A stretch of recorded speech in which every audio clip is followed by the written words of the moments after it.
Y'all want to find some seats in the house. I'm Steve Dickinson, and this is the last event of the spring 2023 for the Poetry Center. We may be doing a summer event, so stay tuned for that. You can get on our email list. You can check us out on Instagram, other places. Instagram is most active. And we also put up Facebook events too. So, and I'm sorry, but our live streaming isn't working for today, but we will be video documenting. Okay. And this is the New Voice series, and it's the third year that we've done it. The series started in 2021 when a number of the grad students that were working with us wanted to do something where they were involved in selecting the poets, and we came up with an event that would bring together an alum from SF State, a poet alum, a graduate student who's currently in the program, and an undergraduate student from anywhere on campus, any major at all, so, and people submit manuscripts and the selection is made by the student staff. And so this year, we're extremely honored to have Meliza Bañales with us as our featured poet. Meliza will be telling us that I think this is like a 20th anniversary return, which is remarkable. I received my MFA and MA 20 years ago this year. Fantastic. And she's up from Southern California. Carlos Quinteros has been working for the Poetry Center for 4 years? Yeah, around 4 years. Yeah. So, and Carlos is the graduate program, the graduate student who will be reading today. And then the undergraduate student was selected from, I don't know, we had about 20 manuscripts submitted, something like that, 15 to 20 from across the campus. And Hilary Cruz Mejia was selected.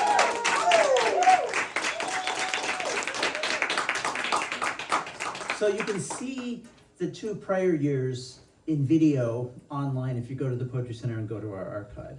And just really happy to get things started. And Tovani Renteria is going to introduce Hilary, correct? Yes. Excellent. There you go. Okay.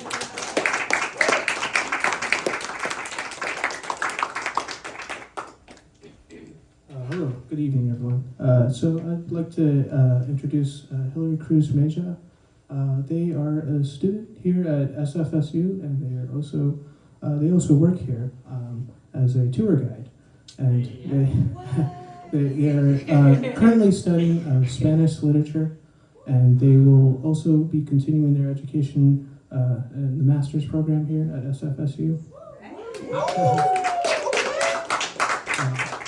And the poem that we selected from Cruz was something that really struck us, and we found it very interesting about the concept of translating a body or attempting to translate a body. And this was something that we thought was quite interesting in terms of how concrete it is. And so without further ado, I'd like to present Hilary Mejia Cruz.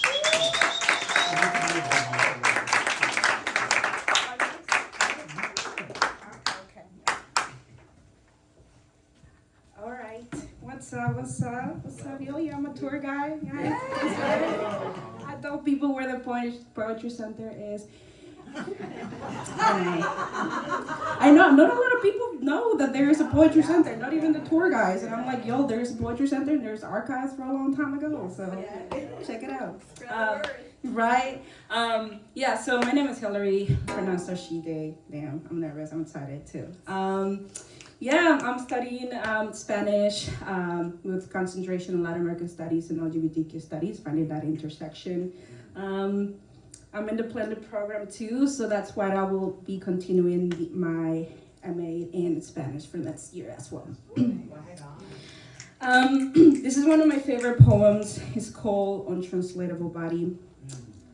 I find the world we're living in a juxtaposition of stories that are meant to be heard, to not be spoken with institutionalized lips that connect the hands, writing synonyms of brown bodies, writing synonyms for brown bodies, writing about brown bodies as if they are an obligation for exploration, claiming that if there is obligation then there is exploitation, an obligation to digest imposed stories of how brown bodies are a need for exploitation. Exploitation does not understand that exploration, it's a privilege conducted based on forms to explain its roots with acts of oppression. I find the world we're living in an unconsensual thunderfuck storm of living human beings persuading the body as if there was a single form of love, as if there was just enough time for the body to translate itself, its needs, its existence, its introspection of a quantum love to a controlling madness called the length of the free. The wrinkles with gender, sexuality, class, and criticism of a dominant race, withholding polarization when it comes to respect of the brown body. My body does not respond to social codes of torture. It was forced to digest it for the torture. To what a lover calls nature, cleansing my skin with bleach as if there was a single form of nature. My body does not respond to social codes that destroy my lungs for the assimilation process of eradication, existence of my brown body. Of my brown body, of my brown body, of my brown body, of my brown body. My body lives in a world where people do not know if it's masculine or masculine, feminine or masculine. My body lives in a waiting thought of people figuring out if my voice is masculine enough or if my tetas are big enough, and from there identify my gender and my sexual orientation. My body does not respond to social codes persuading a westernized, dimensional, sexualized concept of heart-shaped love of my brown body. My body is a jaguar in silent, a jaguar on hunting mood, a jaguar, my brown body, a jaguar in a bomb, a question in an argument to talk of how my ungenderfied body crashes with toxic masculinity in a world where my body is just my body, a jaguar and a need for food. A synonym in the mouth of the invader running his fingers in the questions he cannot answer, but answers with synonyms of my brown body, of my brown body, brown body. Thank you.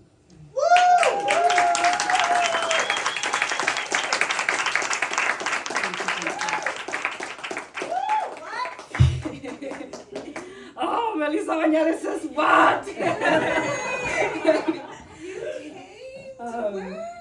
Just so you know, I'm a fan of Meliza Bañales. Like I was telling her that my first time listening to poetry, having a different form outside of sonnets and sexist poems about young girls.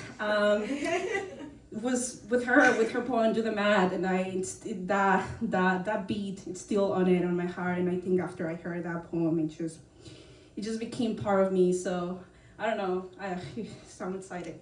So whatever Meliza Bañales said, I get excited well. So I don't know. How do you name a poem that hurts? I have this chest pain all around my body, punching in the stomach, sitting on my face, running throughout all corners that composes this body that will decompose once I can no longer feed my soul with questions like, how can a chest pain run all around my body? In that case, it wouldn't be a chest pain. I have this chest pain swimming all around my body, punching me in the face, sitting on my stomach, reminding me of the forms my body transforms, but how much I feel to hate the blood running down my legs. I almost never talk about the levels of pain, of a chest pain. I almost never write about childhood because that means I was a child living in pain. I choose to sing songs that remind me of childhood because that means I was a child trying to have a childhood. I almost never talk about childhood because I tricked myself into not doing so. Because I have chosen to let my inner child do the healing. Because not everything was cold and empty. But how do you tell a kid that no man or woman can protect her from the things we choose to not see in this world? I almost hate blood blood running down my legs as much as running barefoot in the hot sand of a small coastal town. As much as reclaiming the inner child living inside of me for the respect that remains, I choose to speak about the truth. Evil does not only reside the underworld. Evil does not only walk outside in the streets. Evil walks home. Evil asks his kids to call the neighbor's kids to play with them. Evil locks the neighbor's kid in his room. Evil take his belt off. Evil take his shirt off and ask the neighbor's kid to touch him.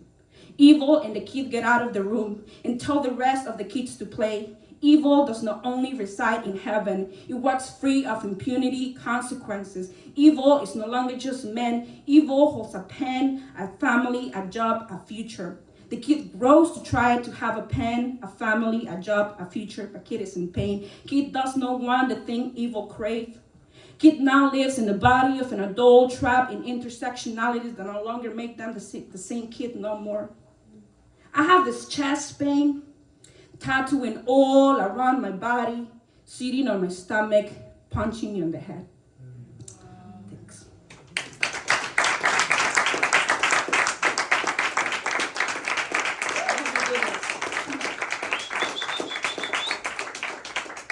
You all wanna, I learned this from Kevin, shout out to Kevin, he's one of my favorite poets.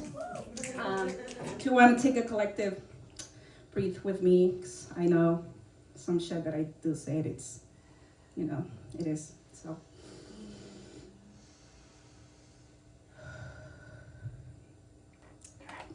So these are my last two pieces. An anecdote, it's connected with it. When I was 10, 7, you know, I thought 2023, 25, you know, the 2020s were gonna be like futuristic, like Futurama, like you can see like fucking cars flying in the sky and shit like that. It's currently 2023, we don't see that, at least not here in the Bay. And so I don't know, it got me thinking about what the future, how I imagine the future and how the future is not my present and how it is not how I thought it was gonna be. So complaints, questions. In a futuristic thought, part 1. In a futuristic, champerico retaluleo, los triciclos ya no cobran 3 quetzales para llevarme a la escuela. In a futuristic San Pancho Califas, hay carros manejando sin humano. O sea, una ya ni necesitaría aprender a manejar. In a futuristic San Bruna Califas, I saw señor en a triciclo. No le pregunté nada, pero se rió conmigo. In la Eastern Avenue, mi hermano parks her car, a green Toyota, 1996, 2-door, RAV4, in front of a dog park, right next to the freeway, right next to the house, with another self-driving car. In a futuristic thought, I do not understand the futuristic technology when I feel I am on the underground of a room in an apartment with 3 bedrooms, 2 bathrooms, and sometimes not adults and 3 kids, because in an apartment with a big garage, you could technically fit 2 small rooms. In a futuristic Guatemala, 2022, maybe 2023, Iberoamerica reclaims an imploration to exploit the labor of Native people. The living conditions of its people, la tabla de pobrezas creciendo como una pobreza multidimensional, migrating en caravanas que se apoderan de los noticieros con reclamos ante un gobierno corrupto, digo un gobierno de mierda. In a futuristic side, how is Guatemala an Ibero-American country but Haiti is not part of Latin America? In a futuristic thought, part 2. In a futuristic San Pancho Califas, I am sitting in an office cubicle as a student tour guide, making $17 per hour. It may seem a lot, but if you live in the Bay, that ain't shit. In a futuristic Guatemala, 2023, I am an immigrant in the US. Googling Guatemala elecciones 2023 encuestas. Existing en el testamento de mi rutina de quejas que oculta mi miedo of history repeating itself, as if there was ever a moment to legitimize politics for the liberation and space de los pueblos originarios. In a futuristic thought, I may have no thoughts to share for a political body like mine. That is the consequence of understanding the phrase history repeating itself, suggesting an erasure of the sacrifices of all of our people that have been killed, desaparecidos, condemned. as if this history was ever written by us or for us. In a futuristic tongue, I am condemned to code switch to Spanish to English to Spanglish to nada, or more, outside of 7 años atrás no sabía cómo hablar dos idiomas, and destroyed a dream meant to calculate my lips, making love to the proclamation of a future as sin fines de reescribir mi historia a los sinónimos de una cara desaparecida. Thank you.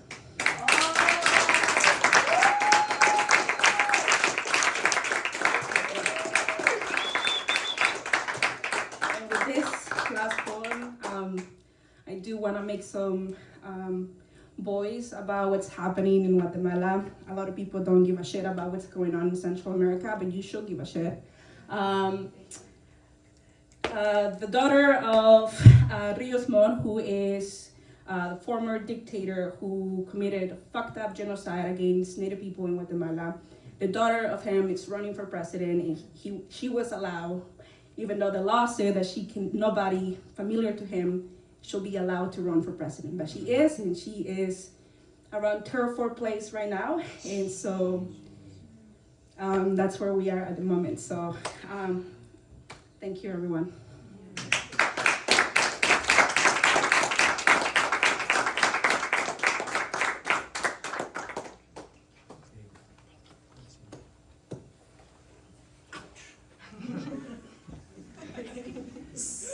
Hilary really heated up the mic. Let's hear it again for Hilary Cruz Mejia.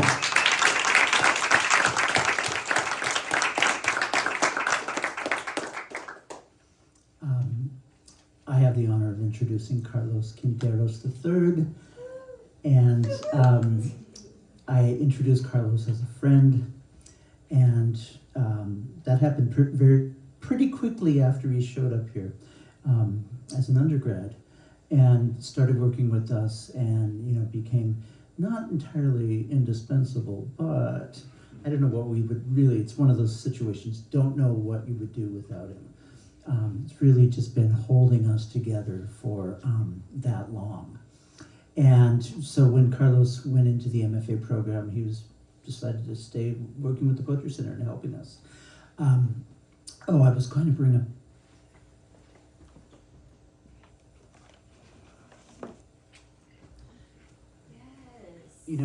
one of the ways that I think, I always regret that more grad students don't get involved with the Poetry Center, because they're off there doing their own poems and doing their own poems and doing their own poems. But Carlos has, been really here for us, but also engaged in the community. And along with London and a number of other people, they've been doing this magazine, which has been fantastic, an online magazine called The Anna. The Anna? The Anna. Okay, The Anna. I don't want to put it in the Minnesota accent. And each year they do a yearbook, and this one is some people will show up to their kids, some people will not. But their yearbook is a beautifully produced object, circulates around. It's just really this is the way that poetry moves through the world. It just goes from hand to hand. And if people aren't doing that and they're just going to their little workshop and then going back home, it's like, you're not grasping something vital to the art. And it's an art that ties all of us together, and is so contrary to the ways of the state, the institution, some of society, a good amount of society. But Carlos has just been here for us in that beautiful way where you just, other than the fact that he kicks my ass at cribbage, I know I'm going to miss him not being here on the regular, but I'm definitely not going to miss him in the world, because I'm going to be seeing him. So, and I've been reading Carlos's thesis recently, and fantastic work. So you guys are in for a treat. Carlos Quinteros III.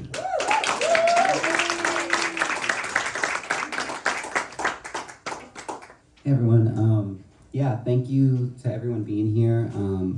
This place has meant a lot to me. All new voices come in here. So many people have just graced this room with their presence, and I'm honored to be a part of that.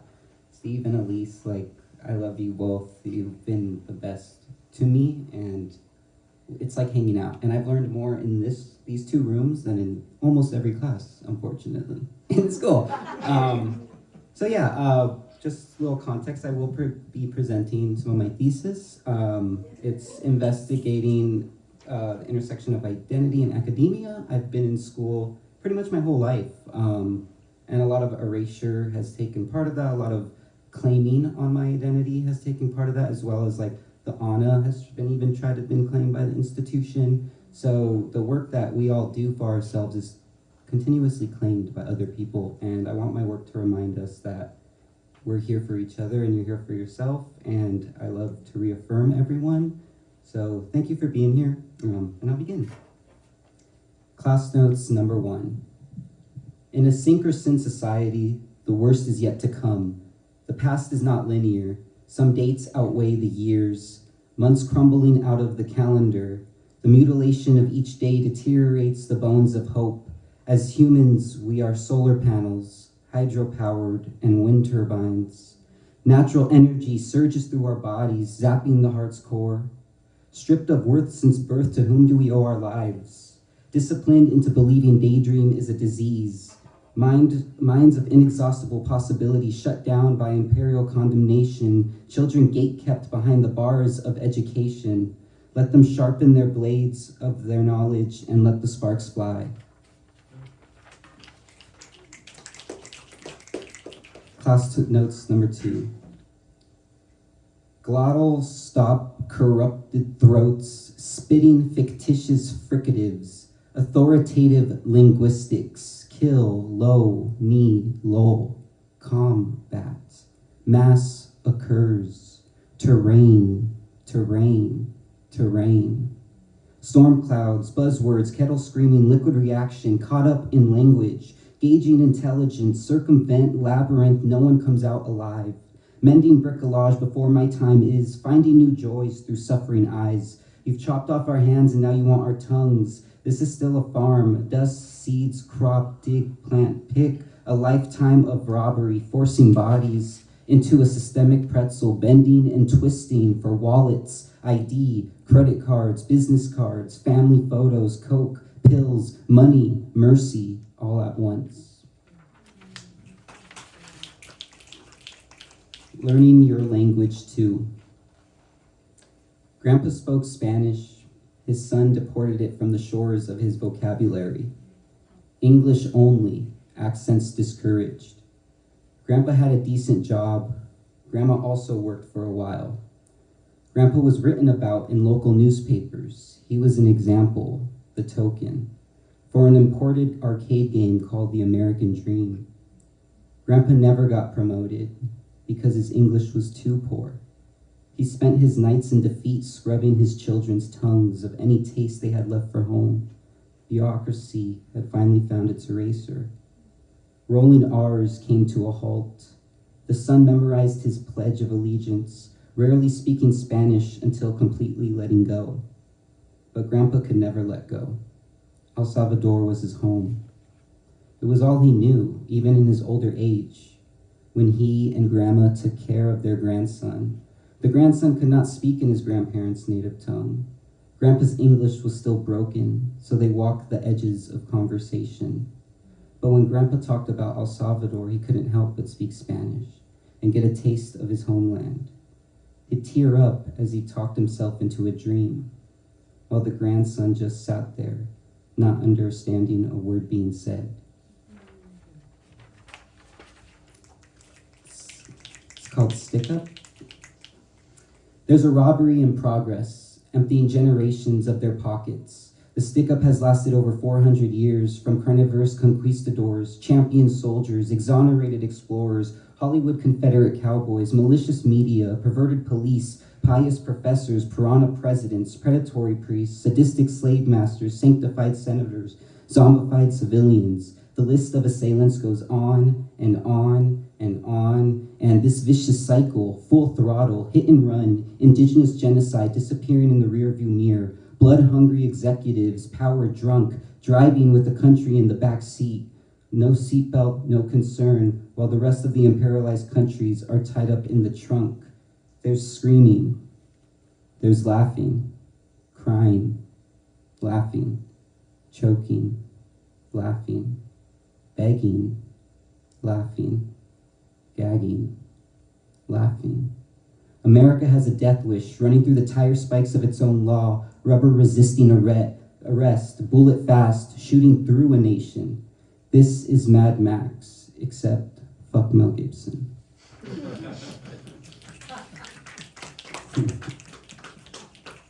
Shadows. They are marching into a secret door in the sun. Their shadows stretch into earshot of my prolonged screams, but they do not hear me. I've been suffering since I've turned my back on them, and now that I want their attention, I can no longer speak their language. This one's called Untitled. I like to make collage poetry as well, visual poetry. And there was this economics book that talked about the NAFTA deal and whatnot, and a lot of the language they were using was, of course, the oppressive language, and the way they described immigrants and undocumented workers was with the word alien, even when they were making a case for them. And that's really frustrating in a time when, especially nowadays, someone says something and it becomes law for some reason, right? It becomes real when it's posted online with text. So with that in mind, I made a little book out of the bigger book and wanted that to be a chapbook or whatever, but no one's gonna pay the licensing rights to publish that from, so I took a couple pages and mashed them together to create this poem. It could be public domain, NAFTA.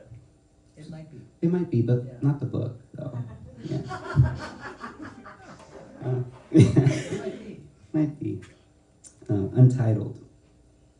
Society looks at you like you have tectonic tendencies, yet rarely is anyone born a hurricane. Language labels the storm, setting the zine, fueling the panic, painting brown folk green, revoking souls that should have never been owned.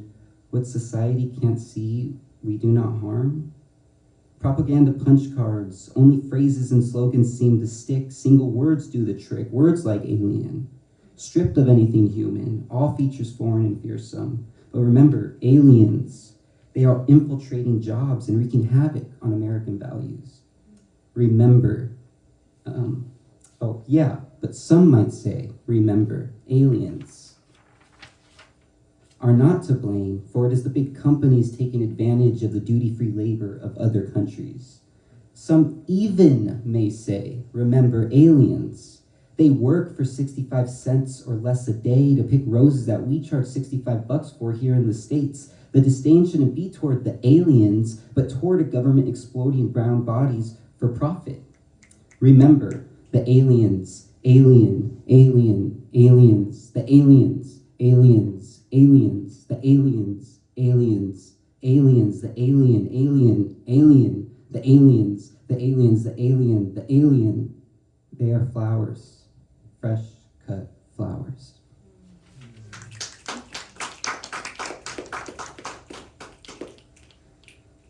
This next poem is called Nuclei. A little context is one of the best classes I took here was a sociolinguistics course. And I remember the professor saying vowels are the nucleus of a word. And that just really hit me. So I just wrote a poem with that in mind, as well as I was reading a lot of Jose Garcia Villa's poetry. So the comma was really affecting me and what it does to the poem, how it slows it down, and how you meditate on each word and the meaning of the whole thing as well. And to slow down, because we're really in fast pace nowadays. So nuclei. Stranding itself together, comma, the poem inherits traits, comma, that cannot be changed, comma, but rather studied, comma, from afar, comma, under a microscope, comma, to understand, comma, the meaning of its function. The flux of labor, comma, between the poem and the paper, comma, occurs in the same way white blood cells pour into an open wound, comma, bleeding for backup, comma, against viral inflections, comma. Not to say prokaryotic language is useless. In fact, comma, bacterial language is the vaccine, comma, against the violent soft powers, comma, stuffed into sentences, comma, under God, comma, that will forever, comma, infest our textbooks, comma, and extinct our students, comma,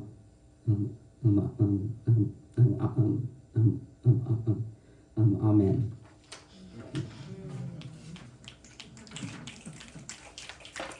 Yeah, so this is my last piece, and I want to thank Missy for really giving me the courage to put prose into my poetry, and like my thesis, it really opened the doors to help frame what I'm trying to say in my work too at times.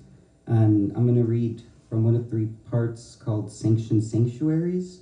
And I grew up from 1st to 6th grade, kindergarten to 6th grade, I went to Catholic school. And then I transferred to public school, and it's a lot of different traumas that take place during those times. So bear with me, but I'm going to read this. On the first day of the 4th grade, Miss I attempted to call out roll inside a classroom filled with excited students. Most of them were caught up with each other since they saw each other every Sunday for Mass.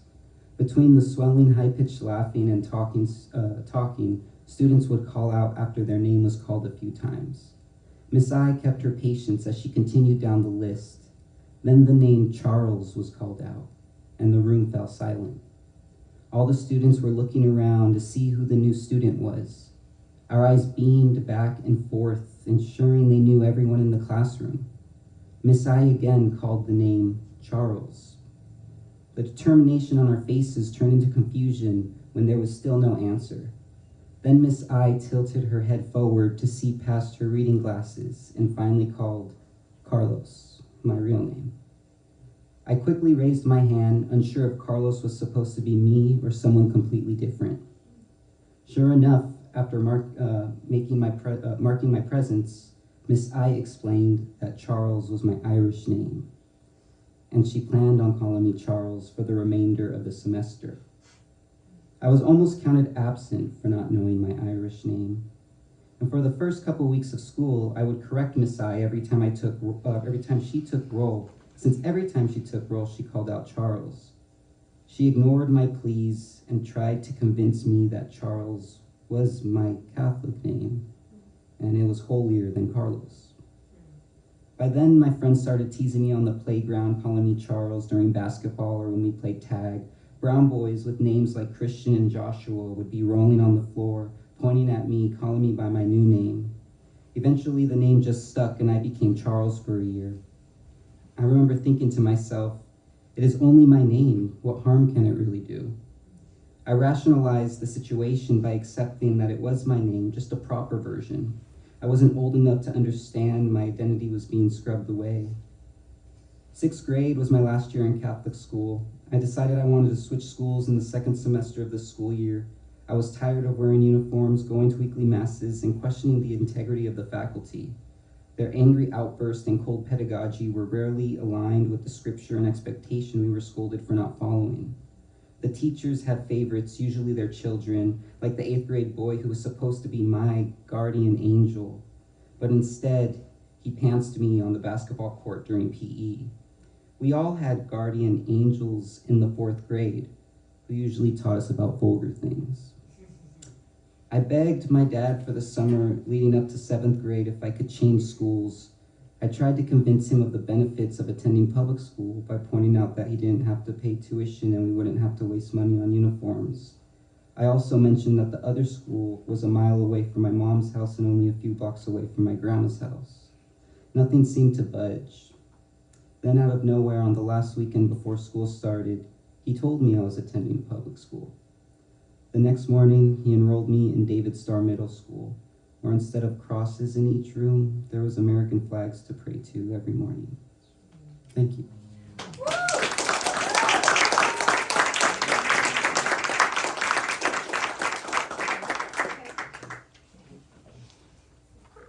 I'll just call Elise Vacara to the floor to do her work. Call my name. Hey everybody, good to see you all. Yeah, let me see if I can get this right. All right, well I am really just thrilled to hear the work that's been in this room so far. It's so exciting and I just love this event and it's great to be here and I'm so excited and honored and it's a pleasure to be welcoming Meliza back home to this room in this place. We met about 20 years ago on the early zeros and we were both doing our degrees here at San Francisco State and she just came into this place full of fire and heart and blew everybody away with this poem called Do the Math that just kind of turned everybody upside down and she's just continued to grow and do so much since that time and she's got a brand new book that's right over there and it's right here that's amazing called Root for the Underdog and she's got Venmo and PayPal and QR codes and whatever you want if you're interested to go home with this book you can do that. I'll just say a few things about her background but I'll just be giving the mic over in a minute but Meliza is an author, advocate, and adventurer originally from LA. And she has been involved in the spoken word slam and queer artist communities in the Bay Area from 1996 to 2011, performing regularly and tearing the place up all over the place. She was in 2002 the first Latina on the West Coast to win the title of a Grand Slam Poetry Champion in Oakland, California. So yeah, and she was also one of the artists on tour with Sister Spit, The Next Generation, which some of you may have heard of, and they put out short films that have appeared in Outfest and Frameline. The other works, if you're interested in doing a little research on her, she's got 4 volumes from Chula Press, 4 volumes of poetry from the early zeros. She's got a book called Say It With Your Whole Mouth from Monkey Press, and Life is Wonderful, People Are Terrific. So let's give a big warm welcome to Meliza Bañales.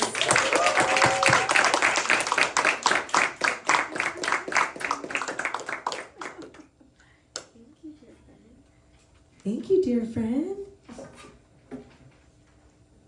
Thank you, Hilary. Thank you, Carlos. I am so honored to read with both of you. I feel really, really back home. I spent so many good times in this room, and it's hard to believe that it's been 20 years since I've returned. So thank you for having me. This was 6 months in the making. All the planning, everything that went into this. So thank you, Stephen. Thank you, Elise, so much. We cannot thank you enough. So I'm going to start with some new stuff, yeah? New shit.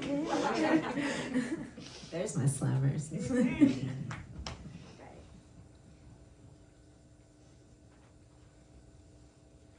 I want to tell you about my grandmother and planting roses. How getting the soil just right for the seeds requires your whole body. Crouched, hunched, both hands, both arms, working, massaging, rotating. My abuelita didn't use a shovel. Just some water, her hands, patience.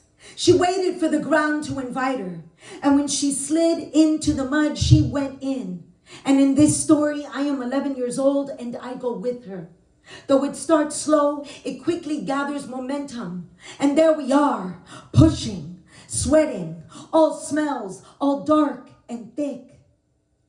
It's always an ugly business, getting to something so beautiful, she would say. Can you turn the earth, Mija? We keep going. I found my neck bent, my chest to the ground. I'll be honest with you. I was holding back then because I was afraid to get dirty, afraid I wouldn't get the stains out of my knees, afraid to be surrounded, to be held. I didn't think I'd make it back from the mud. Effort, she'd whisper. Keep going. The moment when the seeds could drop was so close, and I wanted it to happen, but I didn't think my hands could get the job done. But we kept going. And then I felt something give, and I stopped. Took a shallow breath in my flat girl chest and pulled out. Now just sit. Just for a minute, Tita said. I couldn't hear the wires buzzing with electricity over my grandmother's house in North Hollywood, or someone's favorite show, or a phone call goodbye. I only remember the sky. It was so blue, and a small wind found my face. I want you to know that this is how you make me feel. When I am up to my arms in you, when I am a fool who only knows trust and this moment, can I put my chest to the altar of your heart? I'll be honest with you. I am not holding back because only the brave aren't afraid to get lost. They live to be consumed. So let me get lost in you. Can you let me use both hands to see inside your pain, your past, your hurt, your desire, and write a different ending? I enjoy the dark, the quiet. It is always an ugly business getting to something so beautiful. I want you to know that I come from a long line of growers, and I am not afraid to dig. Thank you.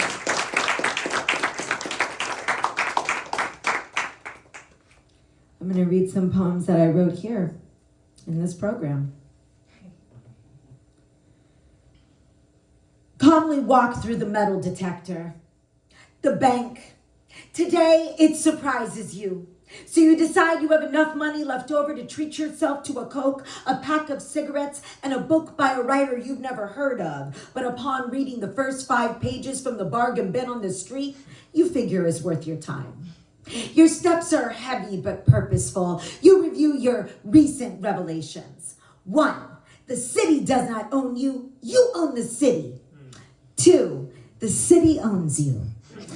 3, you are your own city. You carry your book, your smokes, your Coke, $26.80 in your bank account, a food stamps card, and a little dog that licks your face when you look in her eyes and ask, where are my kisses? You decide something's gonna change today. You're gonna tell that therapist that the city has given you that you want a note that allows your little dog who licks your face to become your companion dog. You're gonna tell her, look, lady, I need a companion dog. I'm depressed, and she's the only thing that I care about more than myself. So use your fancy degrees and make it happen. That therapist. You're going to tell her she is donating to charity if she does this for you. You're going to tell her how you need a companion dog. So when you go to the food stamps office and that piece of shit security guard who never lets you in, when he sees your little dog who licks your face is in your purse, when you see that loser, you're going to hand him the note. The important therapist note. Smile and say, eat shit. And calmly walk through the metal detector with your companion. Today you will support yourself with a crutch called hope. A can of Coke you haven't had for 7 days. A cigarette you haven't seen in so long people think you are quitting. And a book by a writer you have never heard of.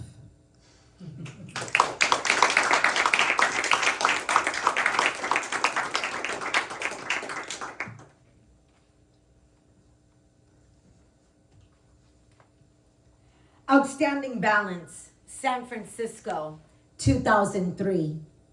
I do what I do best when I have no job and no money and no hope. I write a poem. I've paid lots of money to institutions in order to do this. I have paid no money but have given up everything in order to do this. I've tried reasoning with the phone company, the credit card company, and my loan officers. I tried to negotiate with them through trade. I will write them a poem, a nice poem. I won't use bad words or say how they make me want to kill myself. I'll lie so well that my readers will like what they see, if only they could let me. But they only speak a language of currency. They dream about dollars and the things they will buy when I pay them. They talk to me in fragments and numbers and remind me that they possess contracts and lawyers and lots of other important people who are going to make me pay. They're not interested in my poem. And since everyone thinks they're a poet, they look at my offer like a sack of sewage on their front door. It stinks, they say, and it's taking up space. Just send the check in the mail, they persist. We just need a signature, they say. You can keep the poems. Just send us the signature. Then we can get this whole thing cleared up. I'm gonna keep it moving.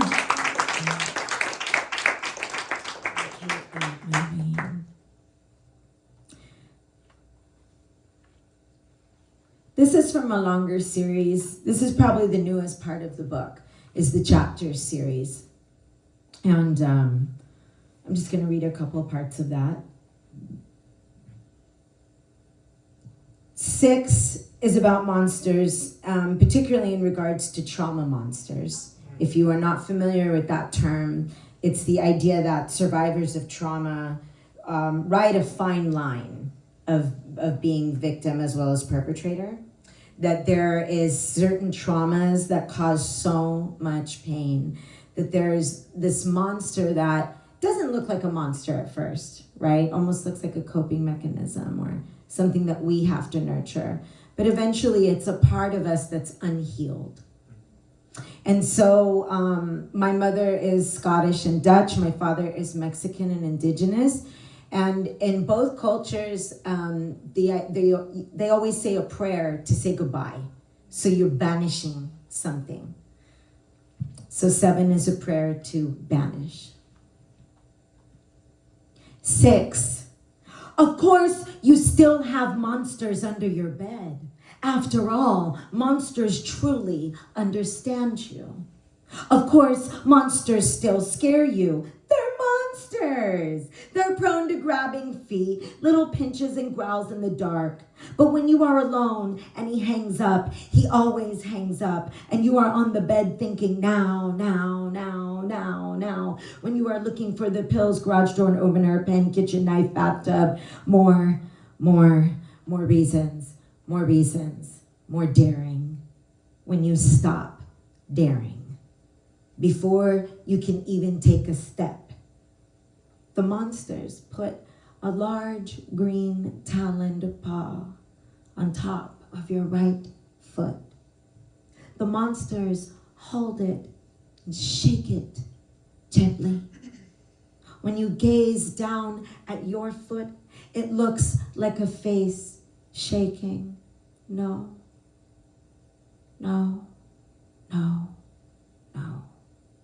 The monsters shake. Then the monsters hold your foot the way you hold something you love. The monsters always find you. The monsters are only joking. You may not be joking. The monsters find you to keep up your heart rate, only you are tired of a heart. All its maintenance. You didn't even own a new car until 38. Seriously. You are not quite built for maintenance. This is what you tell yourself. Down in the hole you are in. Monsters can live in holes too. Monsters get it.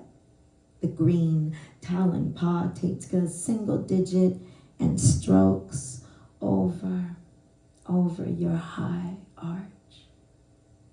Then you get back under the covers. Of course, you still need monsters to remind you. You are not ugly. You are dangerous. Very dangerous. This is 7. Thank you. A prayer. When I look into your eyes, I do not see sunsets. I do not see trees against the sky dressed in another season. I do not see fish. I do not see snakes or nakedness. I do not see wolves howling against the soft, curved back of the moon. I do not see ravens, lizards, or the fox. I have never seen rabbit, goat, or fawn. Once, I could have swore I saw a bear in you. A proud black bear that stands close to 10 feet. When the mouth opens, it is the size of a cereal bowl. But from where I'm standing, that mouth could eat the world. But all you were was a gaping mouth. You were no growl, no fire. The colors of the sky were pouring out of your mouth, but you had no sound to carry them to your ancestors. I do not see ancestors when I look at you. Ere, ere, ere. You are death 3 times, but years later you still smell like 1,000. I let the runes fall from my lips in all corners of the earth, in snow, in mud, in red dirt, in brown dirt, in cracked earth, in grass that is green and yellow. But nothing will have you. Only me. Only memory. Only this body that misses the pull of the wind. That is where you keep living, even though you are a funeral. When I look into you, I see the death of every dream there ever was, all at once. I see danger and I see me walking right into you, or rather, I see me spin on my heels and fall off a cliff. I land on an altar. This is supposed to make things square with my people. But in every life, I keep waking up. The story starts again. The story has not changed yet. This is why pagans laugh at the idea of Satan, of a place called hell. When you have lived your hell for so long that even your DNA has nightmares, the devil kind of looks like a chew toy.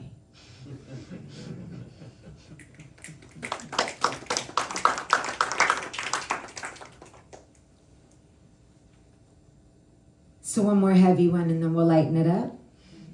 You can handle it? Fuck yes. All right. All right. Okay. Right. Well, let's just bring LA back in here. This is called Conjunctions, Los Angeles, California, 1984. And then there was Chubana's father, who was back from prison. Only 2 days out, and he was back to breaking her mother's nose. She was back to running away from him. Chubana was back to knocking on my apartment door to get in. Her dad was back to chasing her mom with a machete. Her mother back to hiding in a garden shed across the street to get away. Us kids back to watching the whole scene unfold from our murky second-floor apartment. Like the shows we saw on TV, there was a good chance she would escape the bad guy. And as luck, fate would have you had it, just like the movie we snuck into, A Nightmare on Elm Street, last week, her mother emerged with the blue and red lights of the police. She had blood all over her, but she was alive, the final girl. She survived. But like all survival stories, there was a cost. That same night, Chubana and I fell asleep in my tiny twin bed together, but when I woke up, she was gone. My mother and I went to her apartment. They took only the clothes on their backs, the blanket her grandmother sent from the reservation, and the Connect 4 we used to share. Their home was still in place, like a dollhouse I wanted. Even the sink had dirty dishes. But they were gone. They never came back. Years have passed, and the garden shed across the street still has red spray across it. From the apartment, you could swear it was spray paint, a miserable work of art.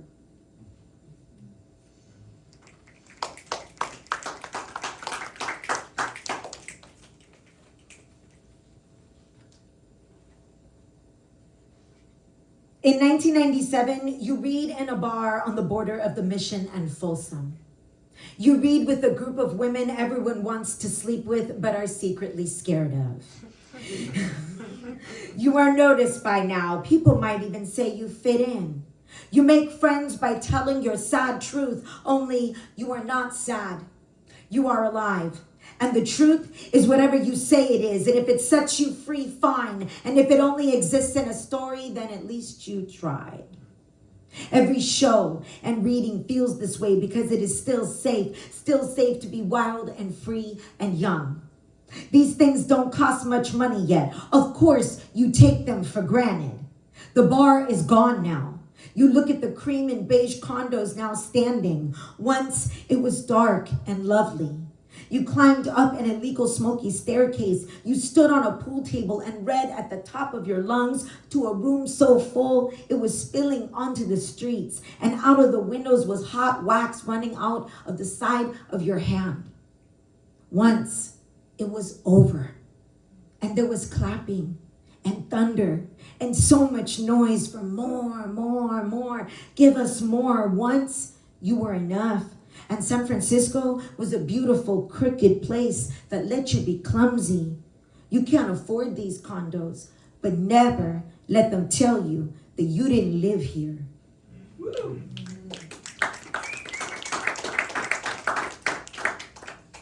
I landed in San Francisco with $500, a shaved head, and an electric Smith Corona typewriter in 1996. I came here on a Greyhound bus that smelled like fish and dropped me off right above a rotting sewer grate in downtown. I had no friends. I had no job. I stepped off the bus smiling. I had been smiling almost the entire time. I had waited for this day my whole life. I was gonna leave LA and never come back. I was gonna go to San Francisco and I was gonna do everything I wanted. Lots of people said I was a runaway. You're coming out, you know. That's it. No turning back. I had no place to live. But I knew they didn't know what they were talking about because I was home. I was already home.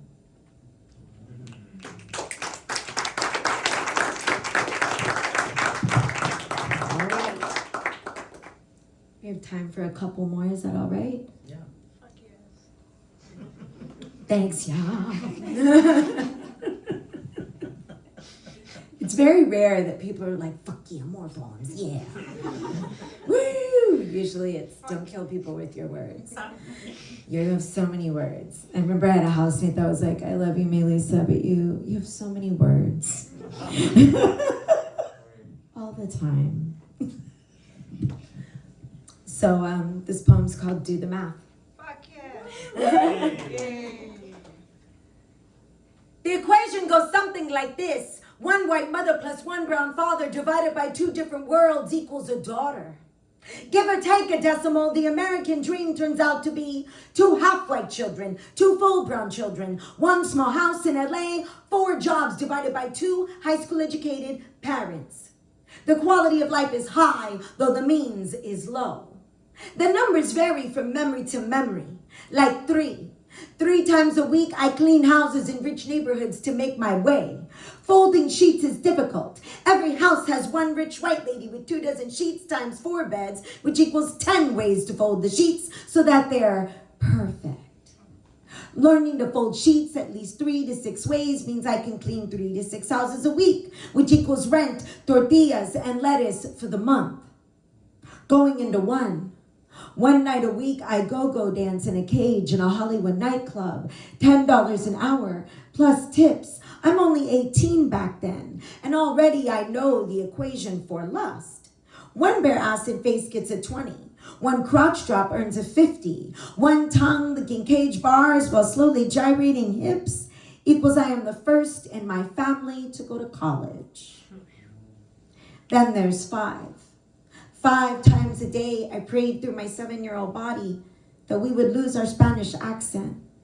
I was convinced that if our family could, we could get better jobs and we wouldn't be poor anymore. I was convinced we just weren't trying hard enough to say signals instead of singles or video instead of video. 5 times a day, I sent my other prayers, my secret prayers, so I was taught to be Thankful for looking the most white in a family of coffee-colored children, how I was taught to pray that my brown blood wouldn't seep through my white skin so that I could learn English, get an education, make my parents proud of half white, half brown accomplishment. 5 times a day times 7 days a week, plus 2 small hands clenched together in fear and ignorance equals a lifetime of trying to make halves a whole. You see, it is all in the numbers. These numbers that haunt my dreams make my past into single digits, which have no common denominator. Just once, I'd like to write an equation for all the things I could never write about. For the 3 times my father took off work from 3 different jobs to see me in a school play. For the first and last time my sister told her abusive ex-husband she didn't need him anymore, and meant it. For the hundreds of times I saw my parents laugh, even when the tears rolled down their cheeks, even in a neighborhood of drugs and gangs.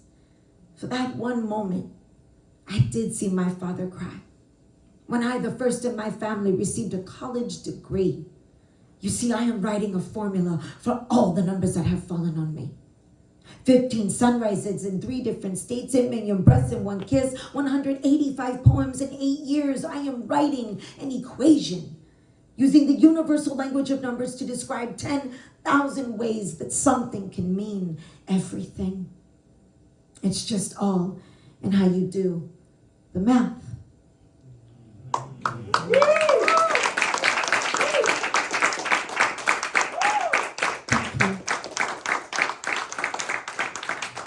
My last piece, you know, it's about to be Mama's Day. It was Mama's Day de Mexico yesterday, ayer. And so, you know, it's a big holiday for Mexican families. I celebrate it all week.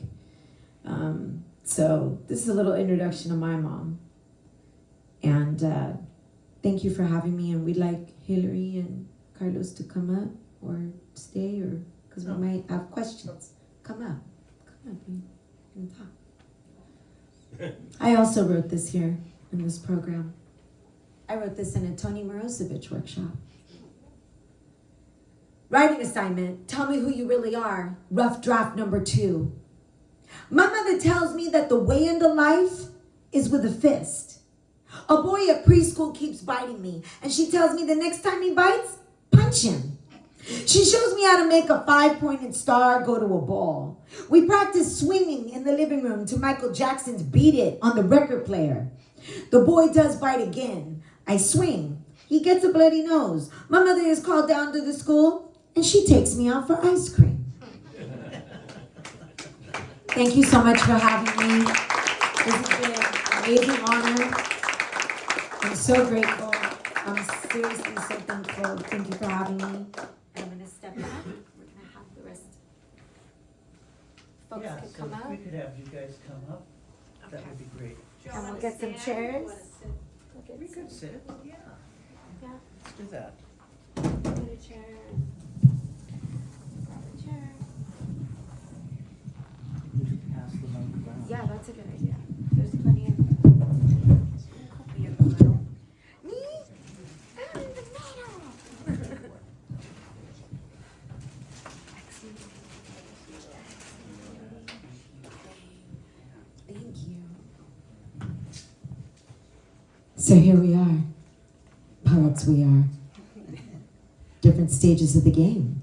Do you feel like you're a beginner? Or do you feel like you're advanced? Like, where do you feel like you're at in your practice? Because I think that's always something we should demystify right now. Who would like to speak on that first? Yeah, please. I don't think of poetry as like an assignment, at least for me. Yeah. At the beginning, somebody did push me to like, you should go get your master's in creative writing. And I was like, I don't know if they're gonna like, police my writing or whatever. But I started writing complaints like probably like 4 years ago. So my things were happening. I migrated to the States in 2016, And I thought I was gonna go back home, but apparently I was not supposed to, so I'm still here after 7 years. But I don't know, then I started writing complaints, etc. And then I ended up, putting a beat to my poetry after I heard Meliza and some other work. And so now I guess sometimes I do get the imposter syndrome, I'm like, yeah, my poems ain't that good. But then I'm like, shit, boy, I'm fired. So, it's hard. But I think when it comes to beginners, I guess it's just, I don't know, I just put shit on paper. I don't know, I say shit a lot of the time. So stop video. But yeah, I don't know. I guess for me, it's more like I write when I can no longer have those internal dialogues in my mind, and they are so overwhelming that they are demanding me to stop and to write them down, and that grants me one more time to where I am, to my present. And so I guess that's how I see it, outside of just, am I a beginner or not? Am I healing, or am I putting into a piece of paper like what I don't know. I write because I feel that if I don't write, I'll be dead right now. So, and like I do mean it when I say that. So it's like, I don't know. So yeah. Thank you, Thank you, Hilary. Yeah, I don't ever think of myself as ever being. I have imposter syndrome. I went to Catholic school, so you know how that goes. But on the real, I think I am still beginning. I mean, navigating, finding voice is very hard, especially in the spaces you share and whatnot. And like I said, like being in education, a lot of the time you're comparing yourself constantly.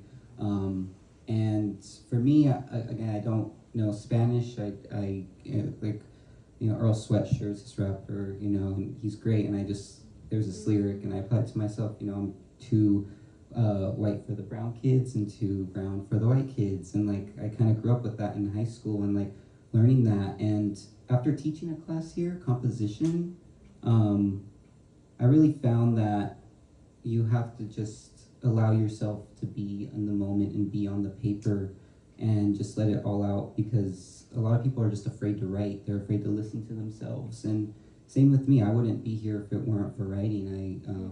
There's a lot of depression, a lot of anxiety. I mean, I grew up with a stutter, and like I was just the butt of the joke. So it's really easy to fall off this world. People don't understand that sometimes, and writing really saved me. So I think forever, and hopefully I'll always be a beginner, because I don't want to lose the innocence in creation, right? That it starts off as complaints, and then all of a sudden you're writing crazy ass bomb poetry. Like it's crazy, like what we do, and we think it's just for us, and what it could really mean for other people, whether it's process or the poem at the end. And for me, poetry is all about process. It's processing the existence, the problems, the issues, and sharing it for people who listen. What about you? Oh my gosh, I still feel like a beginner. I mean, this was my first poetry book. They were 15 years apart. I had a novel in between that, and I was really grateful to have that novel. But I mean, there was a big departure.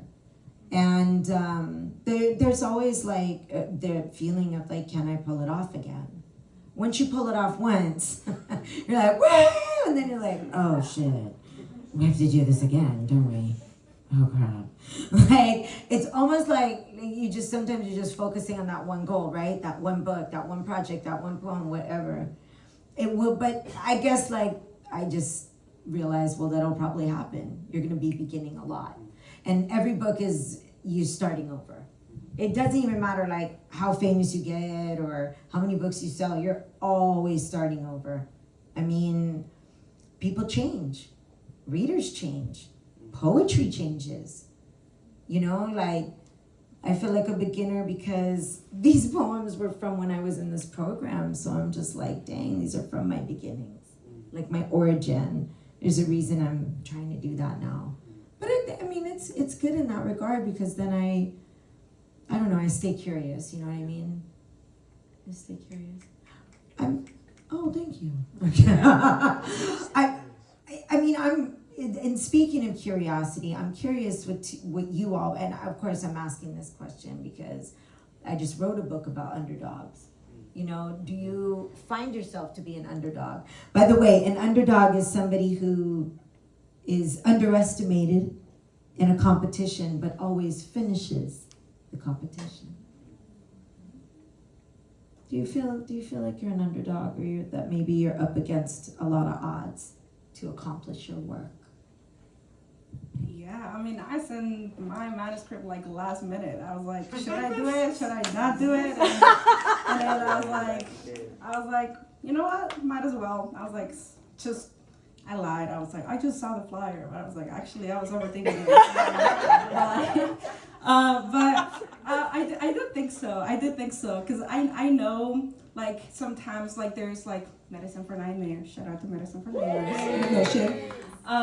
Like, sometimes I'm around there, and, like, people are so great, and then I get so overwhelmed with school and my own thoughts and my own life, and then I'm like, and then that's when I feel like that I disappear, and then when I go back, it just feels that I'm like a foreigner back in there. But like, that's my own feelings, because then when I'm in there, like the spaces are different.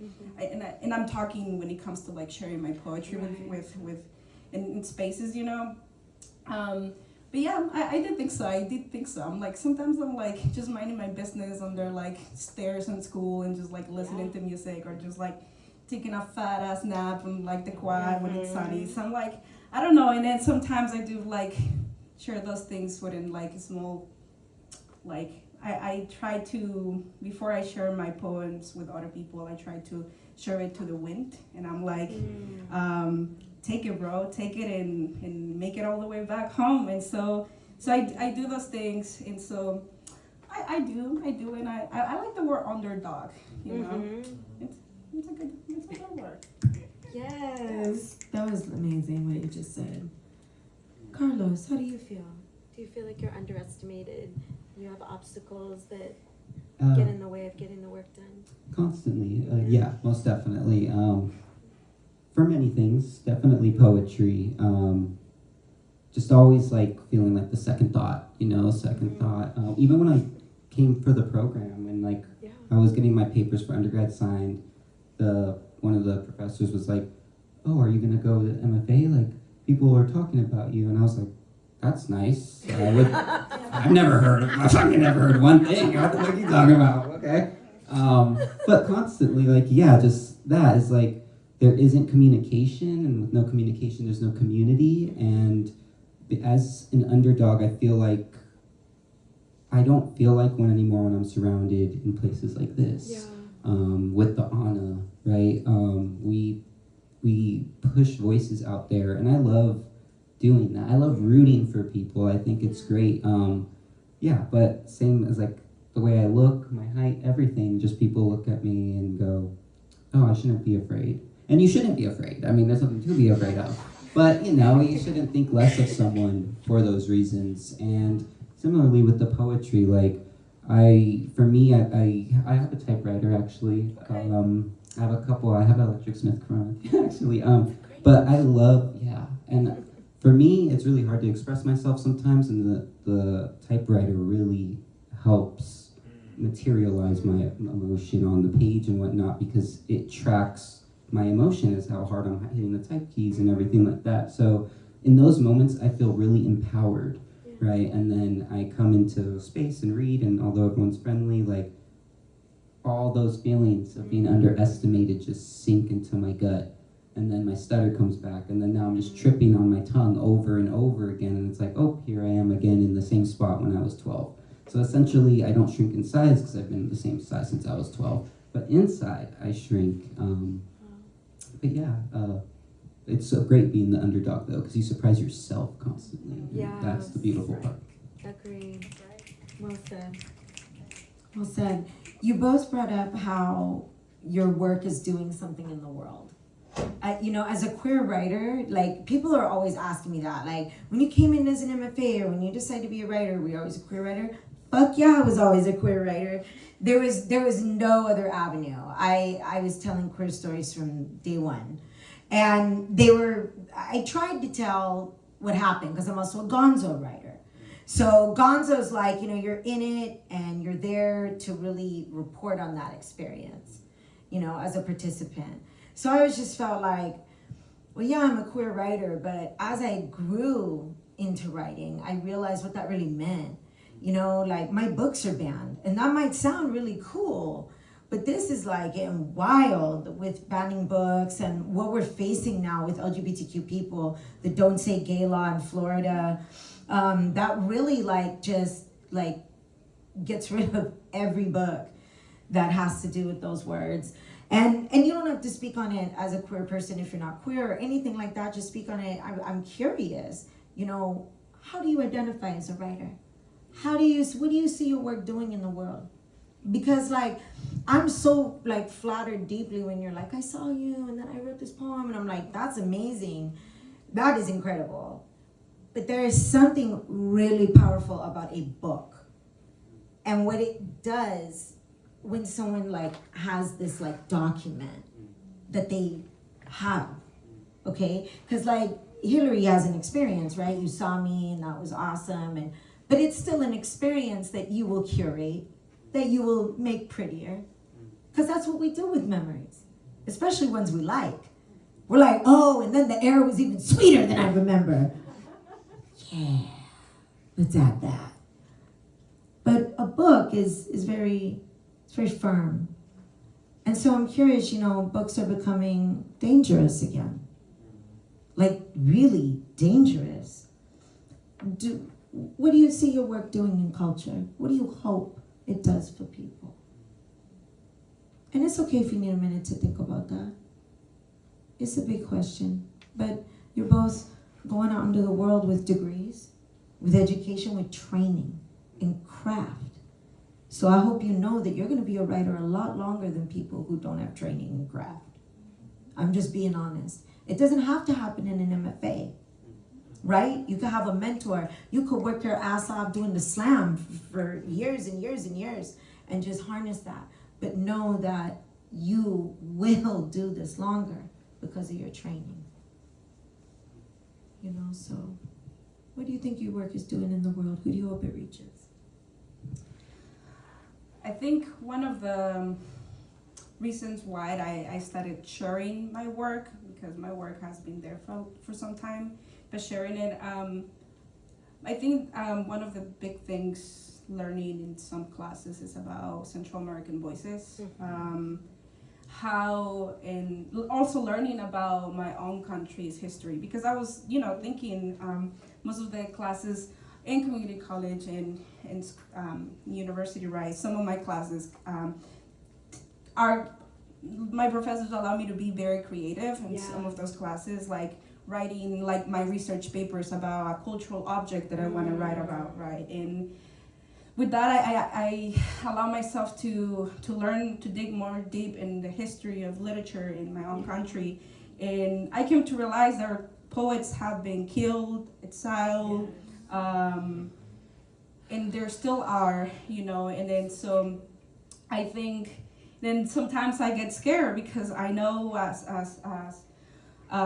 lesbian, who is masculine presented, being in my back home and the way that I am, my aesthetic is now, and the way that I speak now, the way that I think now, I know that it's gonna get me killed, and I know that as a fact. And it's sometimes when I'm having conversations with people, they're like, "You're just exaggerating." I'm like, I'm not, and I wish I was, but I am not. It's just simply as it is. And so I think for me, it's just my experiencing some things in the same way here as a Central American immigrant in the States, just, I never picked out a book that was from a Central American writer until I met some badass Central American professors here. My boss is from Central America, and it's always mentoring me and everything, And so I think for me, it's just I need to put my voice out there as a Guatemalan poet, because I have a lot of my friends back home that are unfortunately no longer my friends anymore, but I call them my friends, because like a lot of them I know had to choose a different path in order to be alive until this point. Yeah. In order for me to at least go on Instagram and see that they still are alive, and so I think for me it's just like, I'm already in this country, my body is also political here, political over there. I might get killed if I look weird in a corner, right? And so I'm like, either way, like I'm already like with that risk, so I'm like, might as well do something about it. And writing, at least for me, it's that avenue to like probably somebody else who feels that there are no Guatemalan poets. Guess what? My name is Hilary, and I sometimes write poetry, right?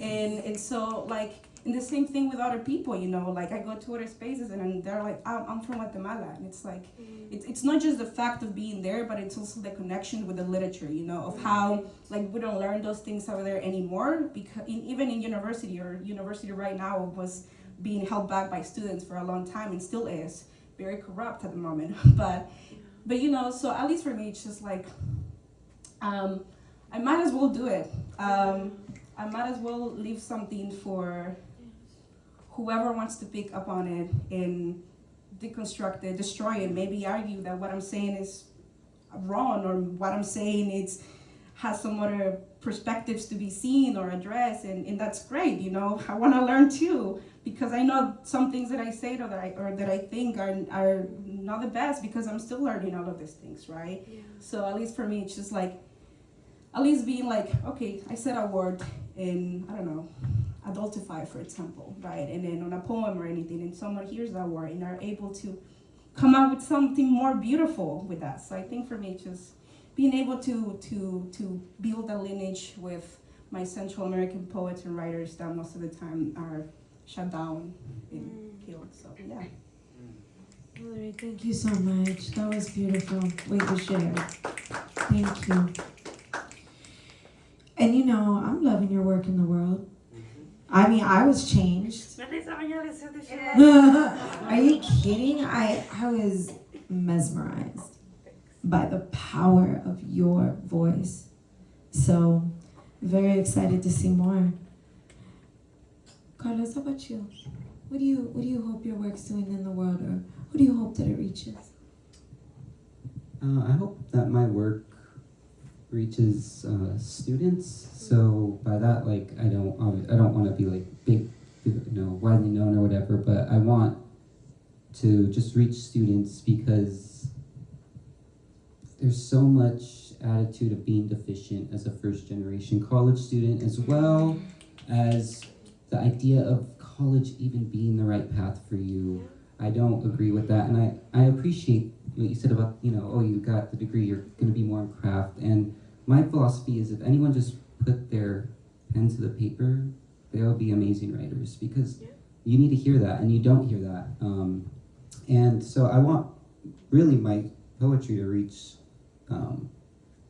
institutions, really, to any grade level. Of course, I won't say fuck Mel Gibson, but maybe I'll change it. But I really want to challenge the pedagogy in the classroom, right? The pedagogy to me is huge. The idea of pushing and shoving English down the throats of students and standardizing them into into things that will perpetuate the American values that really leave everybody who is marginalized just in the dust. And I really, it's hard. It's hard. When teaching composition, there's so much erasure taking place in there.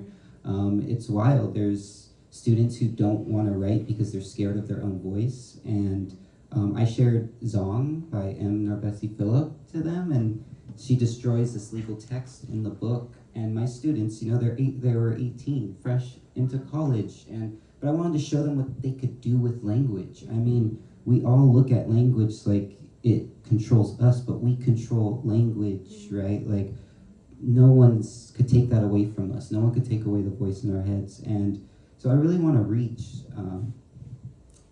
people who are like me too, who don't know where they stand in life, who question their mental stability constantly, who decide or fight with themselves about their medication and things like that, if I should take it, if I shouldn't. I had my antidepressants in a drawer for years until I tried it and I hated it, and then I needed them. I really want to talk to those who feel silenced by their own selves, like you brought up the trauma monsters, right? And this idea of, oh, is it good for me, is it bad for me? And to translate that trauma is a really hard thing to do, because most of the time we do victimize ourselves too about what we have done in the past. And the truth is we have the power now, and you don't feel like you do. And I want to be that reminder that you do if you just build community. So I would love to be a writer, but I want to be in the classroom and teach and be a writer for the school, and like start a newspaper, start a magazine, and continue that thread and push people to do that. Because I had nobody for so long in the institution. I had the institution, right? And they fooled me into thinking they were there for me, and I'm just another number, right? And whether it's public school or private school, it doesn't matter. They're taking your money or your name. So, yeah. Thank you for what you shared, Carlos. It was also really beautiful to hear your excitement around sharing work. And I think it's really easy to forget that as a writer, you're here to share work. You know, like if it's not being shared, what are we doing, right?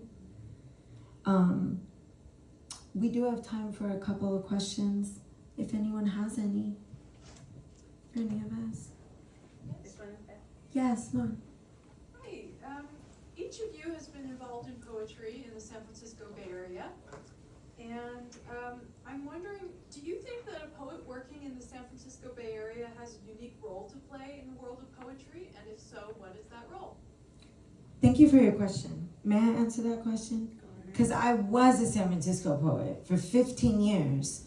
And I gotta tell you, when I was doing it, it was I'm sure you all have heard of the 90s. The reason we hearken back to it is because in San Francisco, it was truly unbelievable how many writers were living in San Francisco. I mean, it was like, they were just everywhere. This town was dominated by literature. And so I think like in that regard, when I really started realizing like how many writers were here, that I was becoming a champion, like it was just like more and more and more, I started going, oh, so people are actually watching. You ever do that? You're just like, I'm just singing in the shower. What do you mean? A record deal or something. And so but it felt like that because when I started like doing, my education was always this thing where I was like, I want to learn training. My education is here because I want to be trained. I want to be disciplined. I want to understand. I want to build communities with people who can help me. I needed writers that could help me. But then at the same time, I was doing that in community. So to answer your question more directly, it became that way because you start to realize that San Francisco is a writer's town. This is a place that is historically been for writers. The Beat Generation also started here. It didn't just start in New York. You know, slam thrived here. It still does. It's one of the only places in America where you could go this week and go see a poetry slam. There was a time in the 90s where there were so many open mics. Like, it was ridiculous. You'd go to 3 or 4 in one night. It was just normal. So I do think, like, being a San Francisco writer, it matters. It matters because people are forgetting about writers in this town. They're forgetting about who made this town. You know, there's a reason it got gentrified, because it was cool. That's what happens. They see this counterculture, this beautiful thing coming out of something that shouldn't. Okay, San Francisco was awesome, but it was also like a really hard city. And yet so many artists were able to make it here, you know? What do you all think about that? Do you all see yourselves as San Francisco writers, and do you think that's paramount to what you're doing?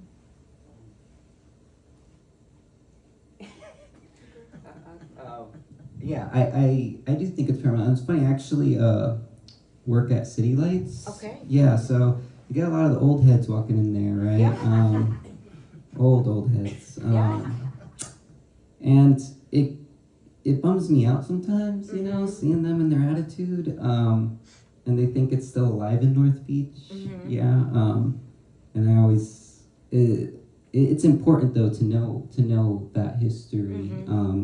It is alive in the streets. It is alive all around, and it's influence. I mean, the weather here is another thing. The fog, like everything, is influential in my writing. Everything makes me ponder and think. The fact that I could walk the city in a day, or less than a couple hours, you know, or a couple hours, it's amazing. Like I'd always walk from the Mission all the way to the wharf and just think and write, and it's beautiful. And I grew up in LA too, actually, and I couldn't do that. Like the bus was iffy, you know, and then if I got in my car and wanted to take the subway, I'm already in my car. Why do I have to drive to the subway? Like there's just you get to live in the actual city. Like even if you don't, like you just get to be in it. And there's something beautiful and something so human about being on public transportation for me too. And that's been so integral to my writing here, because it's like it's beautiful to see the world and how to observe it, right? And observing's huge, and